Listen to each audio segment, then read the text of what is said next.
He's died at the age of 75. This long time, boy, I never see you. Come, let me hold your hand. Nadia Cattouse was a folk singer, actress and activist.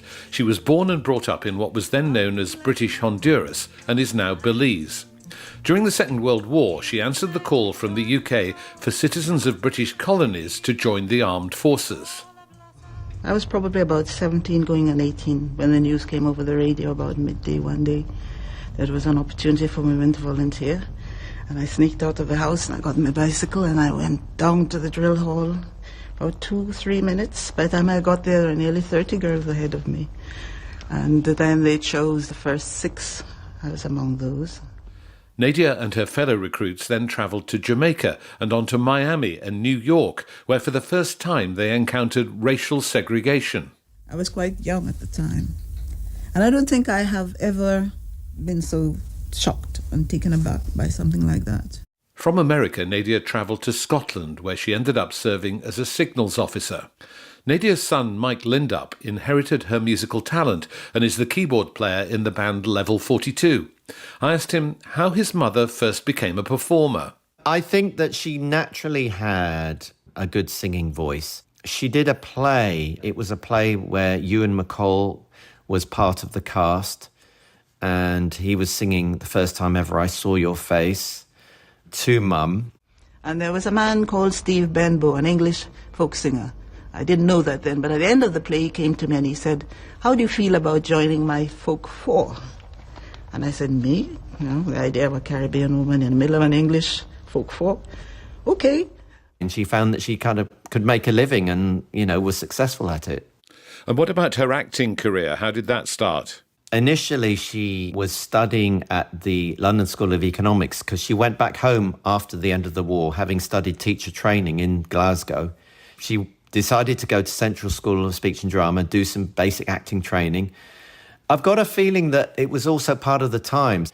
There were a lot of West Indian people involved who maybe could sing and had some acting talent. It seemed like there was opportunities there, and Mum, I think, naturally graduated to it. Look, I'm supposed to be on second shift today, but I've got a staff meeting at 6 o'clock. I quite forgot. So if I do first shift, do you think you could do a split so that one of us is here this evening? Obviously, we hear stories about race discrimination in the 1950s and 60s in Britain. Did she face any of that?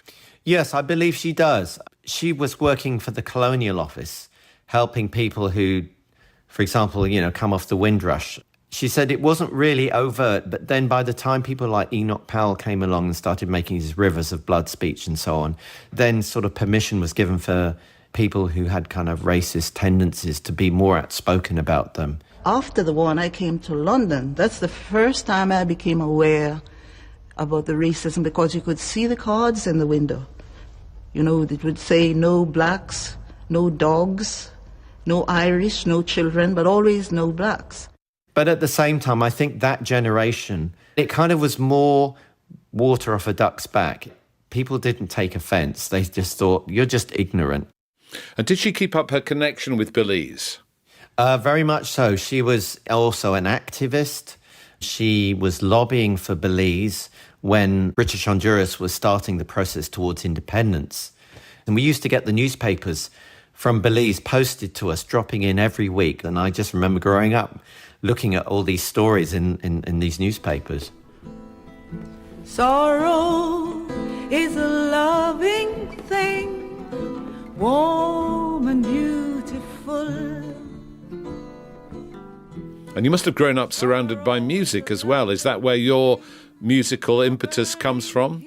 Yes, I mean, both Mum and Dad were musicians, if you like. So Mum was a singer-songwriter, and my father was a composer, arranger, and writer of TV themes and film orchestrating.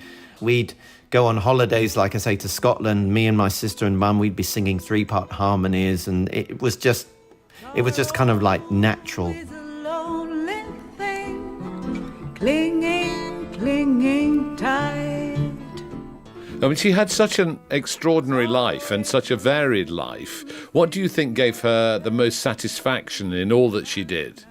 I think that she liked the variety. I think when she was enjoying performing and singing and working with all these people from different parts of the world, it was really, really very fulfilling for her. And I think the same with acting. I believe she was involved in the early days of what eventually became the Notting Hill Carnival. Yes.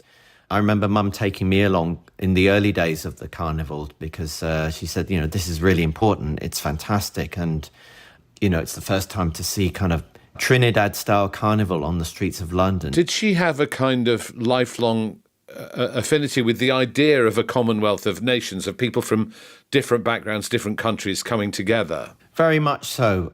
I think the war, her Second World War experience and meeting all the people from all over the world that had come, I think that probably strengthened that.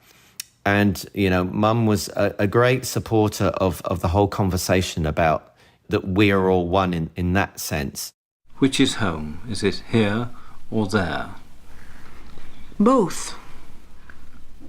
Perhaps this is coming back to the question of colour again.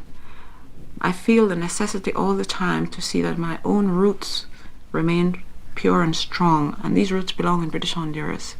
And so when people say to me, oh, you're English now, sometimes they're very amazed when I deny it. I say, I'm not English. I said, I love England. I'm British Honduran. My children are half British Honduran, they're half English. England is my home. I love London like no other place, and my husband lives there, and wherever he is, that's home for me. But I'm always aware that part of me is British Honduran, and I feel it's necessary for me to be aware of this. Nadia Cattouse, who's died aged 99. This week you also heard last week